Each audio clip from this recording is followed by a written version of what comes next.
Hello guys, ito ganap sa Road 10 ngayon, no? Wala talagang pagbabago dito sa Road 10.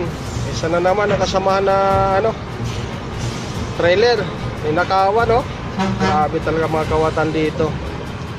Walang katakot-takot. Yun, no? Ubos. Limas ang gamit. Tools, kaldero, kalan, jack. Grabe talaga itong mga kawatan dito sa road din, no? Walang katakot-takot. Nako po, kung sa akin nangyari yan, ganyan, mga bata na yan, paghahampasin ko talaga ng tubo yan. Oh, kaysa magbayad ganyan. At charge sa driver sa kasapay nante yan. Yung mga tools na yan, no? Ilang jack yan, 2 jack ang nadali. Tapos yung mga tire rings, super kalan, yung mga lutuan pa nila. Ayun, no, jack. 关注飞龙网，更了解菲律宾。